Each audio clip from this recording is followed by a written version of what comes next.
Morning, all. Welcome back and all that fun stuff. And there it is. I have four of them. So I'm all set for having some fun with this because we kind of have to. The interesting thing is, I used to work as a first aid attendant, and I used to have to tell my boss, look, don't send them to me when they're going home with the flu because I don't need to write people up when they're going home with the flu because I don't need that in the first aid room. Thank you very much. So they'd still send them, and I'd still have to, disinfect the room and get him out of there as quickly as possible and be like, I don't want it. So yeah, I figured first aid for all the protocol and all that. Anyways, so we're going to talk first off about a entry level contract. Now I don't often cover the entry level contracts. They have to be first rounders basically because there are times of the year where there are so many entry level contracts being signed that it can all turn into white noise. But this one's interesting in that Dylan Garand, who is off to a very good start in the WHL this year, 4 Kamloops, 932 save percentage, which leads the league. And he's going to be playing for Team Canada at the World Junior Championships, which is about to get started this week. And so it's going to be interesting to see how he does. He's just signed his entry level contract with the Rangers, the New York Rangers, stockpiling goaltenders. That is always a route that I agree with because I understand that at times a highly touted goaltender will get, to drop in the draft and people say, well, this team doesn't need a goaltender. Right, but in general, you're going to have a pretty good market for young goaltenders as it is anyways. But so all the best to Garand, to Team Canada, of course. And I think the Rangers have done a pretty good job when it comes to stocking the team with young players. Eugene Melnyk. How often do we agree with Eugene Melnyk? It's not that often, but I agree with him on this one. And I've always kind of said this too.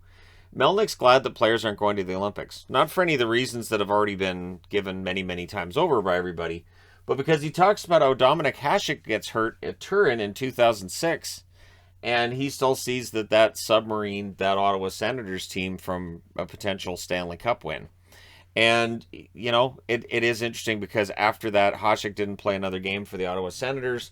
And yeah, it was a disappointing run overall, but they brought in Hasek with the idea of going for the Stanley Cup. And I can't disagree with Melnyk on this one. Hasek was one of the best goalies I ever saw, between Hasek and Roy for me. And yeah, if Hasek's in net for Ottawa, who knows what happens, but we never got a chance to see that in the playoffs. And so I agree with them on this. And I think that's the opinion of a lot of owners is we're spending millions of dollars on these players. They're going to go halfway around the world. And then if they get hurt, well, I'm out of that player. And it might submarine my team's chances for winning a Stanley Cup. So, yeah, and again, I know Olympic injuries aren't that common, but they do happen. And we've seen it a few times over, including Hasek, of course. Interesting news out of Boston. I debated about whether or not to wear a Boston jersey, but I thought, nah. So the 2015 draft, not a great one in the first round for Boston. They did get Brandon Carlo in the second round. But Zach Senyshyn has joined the ranks now of players who want to trade, apparently. He wants to trade. I don't know that there's any market for him. I'm just being honest on that. I mean, maybe, but Boston's not going to get much back. What, like a sixth, seventh rounder, maybe? Maybe in exchange of players, a one-for-one deal. But it's interesting because this means Senyshyn wants out. DeBrusk has already made it clear he wants out. And Zboril tore his ACL and he's out for the rest of the year after having surgery for that. So the 2015 first round for Boston is the gift that just keeps giving. And yeah, again, it's kind of a dicey thing for Bruins fans, but I think it's interesting that one is out for the rest of the year and the other two want to be traded. Maybe a package deal. I no idea what you can get for what they could get back in exchange for even both those players together, but we'll see. So the list, and I haven't been covering this the last few days because there's just so many players. Last count, according to Frank Saravelli, 140 is what he had on there yesterday. 19% of the league. And yeah, most of these players, they're not sick. They're not feeling much of anything. And yeah, I really think that they're going to have to change the way they do this. Riley was added for the Toronto Maple Leafs. They have 12 players currently on the list. For Winnipeg, Kopp, Vesalainen added as examples. Freddie Anderson was added for Carolina yesterday. So Carolina's supposed to play in Toronto on January 3rd. Depending on how the math lines up and when Anderson comes off the list, he may miss that game. But we'll see, right?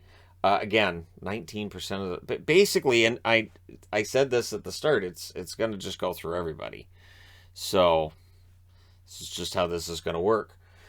And an interesting note, too, on the Olympics. So when there was some debate about whether or not they would go, I saw people saying, well, for the veterans that have already been there, they probably wouldn't really care, and the young players will be the ones that want to go. And honestly, it's kind of been the other way around, that the veterans understand it might be their last chance to go, and for some of the younger players, they understand they'll be able to go to the next one, right? But what's interesting is Steven Stamkos, through not being selected in, I think it was 2010, he wasn't selected. He wasn't available in 2014. And then, of course, they didn't go back. So, Stamkos has never had a chance to play for Team Canada in an Olympics. And he's stated, that now it's unlikely to happen. I believe he'll be 37 the next Olympics. So it is interesting that there are players who now have gone their whole careers without a chance to play for their country on an Olympic stage. And we can get into the whole debate about amateur athletes versus pro athletes and what the better route is and all of that. But, it is kind of too bad that Stamkos won't get to wear a Team Canada jersey at the Olympics. And we'll see what the NHL does to compensate the players and kind of compensate themselves, too, with everything else that's going on in terms of maybe another tournament and all that. So, which isn't the same, right? Olympics are something completely different. So there are players in that situation where they've had a chance, and maybe lost it for whatever reason, and they felt like they could go this year, and now that's not a thing. So, anyways, there you go. You guys are all caught up for the day. I know those first aid magnets are huge and kind of ridiculous. It's kind of the point.